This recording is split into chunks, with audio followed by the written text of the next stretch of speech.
سڵاوتان لێبێ بینەرانی خۆشەویستی تەلەڤیزیۆنی کۆمەڵە بە یارمەتی هاوڕێیانی هاوکارم لەگەڵتانم بۆ پێشکەشکردنی هەواڵەکانی سەر لە بەیانی ڕۆژی یەکشەممە. سەرەتا سەردێڕی گرنگترین هەواڵەکان. سەپاندنی سزای زیندان بەسەر دوو هاوڵاتی خەڵکی پیرانشار. ڕێگری حراست لە چوونەژوورەوەی نەرگس فیداکار بۆ نێو زانکۆی ورمێ. داخرانی قوتابخانەکانی پارێزگای ورمێ بە بۆنەی پیسی هەوا. خۆپیشاندانی کوردانی ئوروپا دژ بە دەوڵەتی تورکیا. هێرشی ترۆریستانی سەر بە تورکیا بۆ سەر منبج. ڕێپێوانی ناڕەزایەتی خوێندکارانی زانکۆی ئازاد لە تاران. کۆبوونەوەی خانشینکراوانی فەرهەنگی ساڵی 1400 لە بەرامبەر مەجلیسی ڕژیم. ناڕەزایەتی کرێکارانی شارەداری کوت عەبدوڵڵا و تەبەس. بەرزڕاگرتنی ڕۆژی خوێندکار لەلایەن موعەلمان و چالاکانی سیاسی لە تاران. و دیداری سدیقە وەسمەقی لەگەڵ نەرگس محەممەدی لە تاران.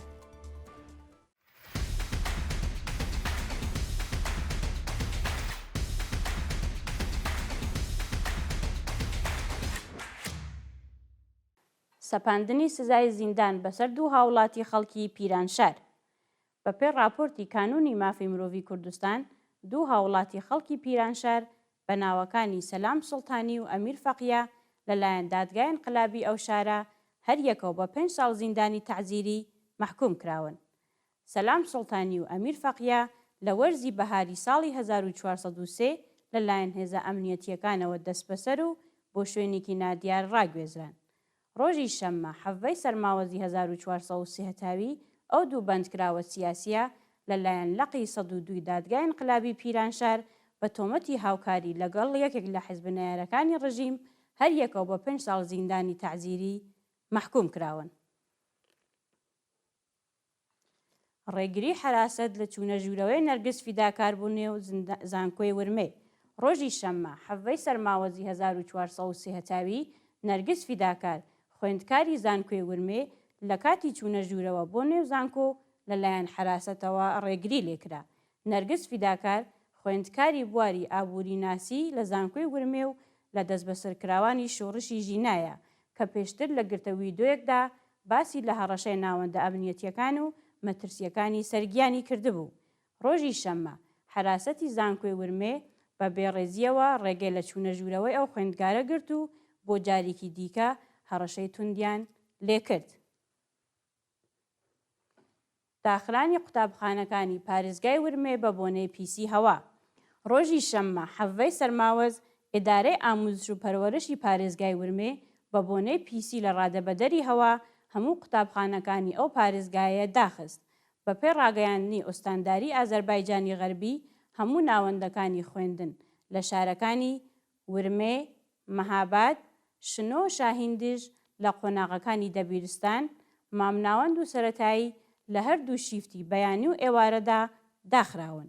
چوونەسەرەوەی ڕێژەی پیسی هەوا لە پارێزگای ورمێ لە حاڵێکدایە کە ئەو ئۆستانە یەکێک لە بەنرخترین پارێزگاکانی ئێران لە بواری هەبوونی جەنگەڵ و سەرچاوەی سروشتیە، بەڵام بەهۆی ناکارامەیی بەرپرسانی ڕژیم سەروەت و سامانی تاڵان و سروشتی لە ناوچووە.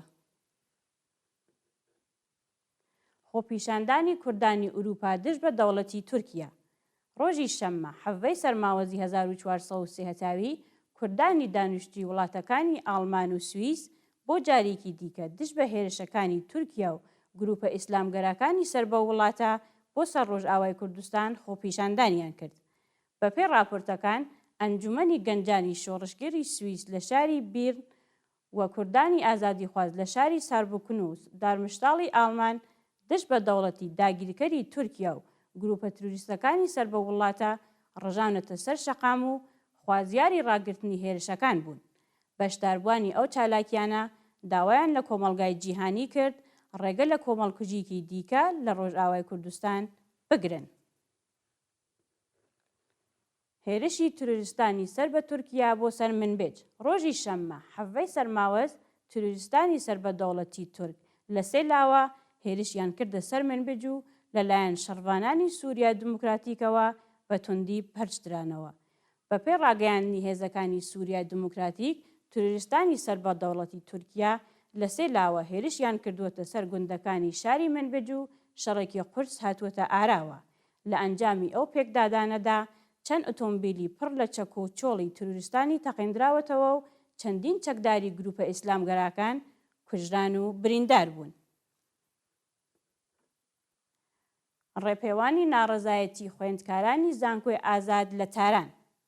ڕۆژی شەممە حەڤەی سەرماوەزی 1403 هەتاوی خوێندکارانی زانکۆی ئازادی تاران بۆ جارێکی دیکە دشت بە جێبەجێ نەکردنی داخوازیەکانیان لە ناوەندی زانکۆ کۆبوونەوە و بە ڕێپێوان خوازیاری کەمکردنەوەی تێچووی خوێندن بوون.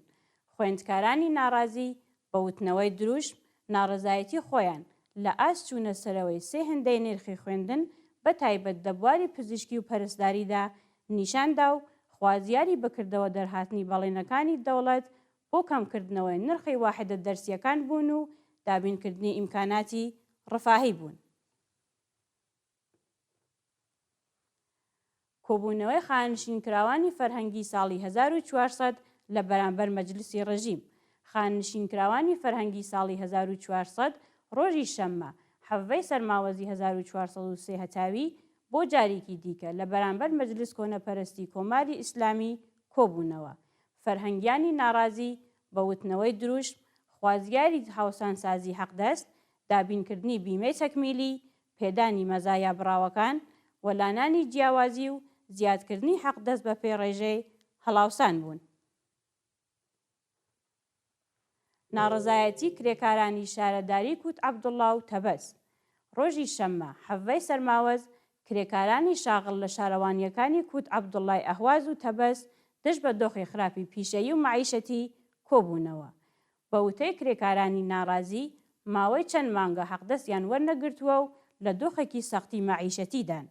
کرێکاران دەڵێن بەهۆی نەدانی حەقدەست ناتوانن سەرەتاییترین پێداویستیەکانی ژیانیش بۆ خۆیان و بنەماڵەکانیان دابین بکەن. هەروەها بەهۆی نەدانی حەقی بیمە تووشی کێشەی دەرمانی بوون و ناتوانن سەردانی ناوەندە دەرمانیەکان بکەن. بەرزڕاگرتنی ڕۆژی خوێندکار لەلایەن موعەلمان و چالاکانی سیاسی لە تاران. ڕۆژی شەممە حەڤەی سەرماوەزی 1403 هەتاوی کۆمەڵێک لە موعەلمان و چالاکانی سیاسی بە بۆنەی ڕۆژی دانیشتوو 25مین ساڵ ڕۆژی دامەزراندنی کانونی سنفی فەرهەنگیانی ئێران مەراسمیکیان لە پارکی لالەی تاران بەڕێوە برد. بەپێی ئەو وێنانەی لە تۆڕە کۆمەڵایەتیەکان بڵاوکراوەتەوە چالاکانی سیاسی و فەرهەنگی بەشدار لەو مەراسمە وێڕای پێروزباییکردنی ڕۆژی دانیشتوو 25مین ساڵ ڕۆژی دامەزراندنی کانونی سنفی موعەلمانی ئێران ڕێزیان لە یادی گیانبەخکردوانی ڕێگای ئازادی گرتووە. بەشداربووان یەکگرتووی و یەکڕێزی هەموو بزوتنەوەکانی ئێرانیان ڕێگە چارەی سەرکەوتن بەسەر سەرکوتگەریەکانی حکوومەت زانی و پەسەندکردنی لایەحەی حیجاب و عێفافیان بە توندی مەحکوم کرد. دیداری سدیقە وەسمەقی لەگەڵ نەرگس موحەممەدی لە تاران. ڕۆژی شەممە حەڤەی سەرماوەز سدیقە وەسمەقی چالاکی سیاسی خەڵکی تاران سەردانی نەرگس موحەممەدی کرد و پشتیوانی خۆی لەو بەندکراوە سیاسیە دووپات کردەوە. نەرگس موحەممەدی چالاکی مافی مرۆڤ و براوەی خەڵاتەکانی نۆبلی ئاشتی کە بە دوای نەشتەرگەری بۆ ماوەی 21 ڕۆژ مەرەخەسی دەرمانی پێدراوە لە دیداری لەگەڵ سدیقە وەسمەقی وتی ڕۆژێک لەو دیوی زیندان و ڕۆژێک لەم دیوی زیندان پێکەوە بۆ دەستبەر ببورن پێکەوە بۆ دەستبەرەکردنی مافی ژنان تێدەکۆشین. گیان لە دەستان و برینداربوونی 6 هاوڵاتی بەلوچ لە سنووری میرجاوە. ڕۆژی چوارشەمە چواردەی سەرماوەزی 1403 هەتاوی بەهۆی تەقینەوەی مین و تەقەی ڕاستەوخۆی هێزە سنووریەکانی کۆماری ئیسلامی 3 هاوڵاتی بەلوچ گیانیان لەدەستا و 3 کەسی دیکەش بریندار بوون. بەپێی راپۆرتی حاڵوەش ئەم ڕووداوە لە ناوچەی پەدەگی سەر بە شارستانی میرجاوە ڕوویداوە و بەپێی ئەو راپۆرتە ناسناوی 2 کەس لە قوربانیان بریتیە لە ئومید شیروزهی تەمەن 22 ساڵ و عەبدولعەزیز شیروزهی. هەروەها ناسناوی یەکێک لە بریندارەکان بەم شێوەیە ئەیوب شیروزهی تەمەن 16 ساڵ. بە وتەی چالاکانی بەلوچ ئەم 6 شارومەندە بەسەر ناوچەیەکی مێنڕێژکراودا تێپەڕ بوون کە تابلۆی ئاگادارکردنەوەی نەبووە و پاش کەوتن بەسەر مینێکدا هێزەکانی سوپای پاسداران تەقەیان لێکردوون. دوایین هەواڵمان سەبارەتە بە سەپاندنی سزای زیندان بەسەر شارومەندێکی بەهایی. دادگای انقلابی سمنان شارومەندێکی بەهایی بە ناوی ئەنیسا فەناییانی بە 8 ساڵ زیندان مەحکوم کرد. ڕۆژی چوارشەممە 14 سەرماوەز دادگای پوداچوونەوەی سمنان لە ڕاگەیاندراوێکدا ئەنیسا فەناییانی بە تۆمەتی تێکدانی ئاسایشی وڵات و تەبلیغ دژی نیزام بە 8 ساڵ زیندان مەحکوم کردووە. ناوبراو مانگی گەلاوێژی ساڵی ڕابردوو دەستبەسەر و مانگی ڕەشەمەی 1402 بە 16 ساڵ زیندان سزادرا، بەڵام لە ڕۆژانی ڕابردوودا حکومەکەی بۆ 8 ساڵ کەم کراوەتەوە. بینەرانی عەزیز و خۆشەویست، هەواڵەکانتان پێشکەش کرا. هەر شاد و ئاسوودە بن.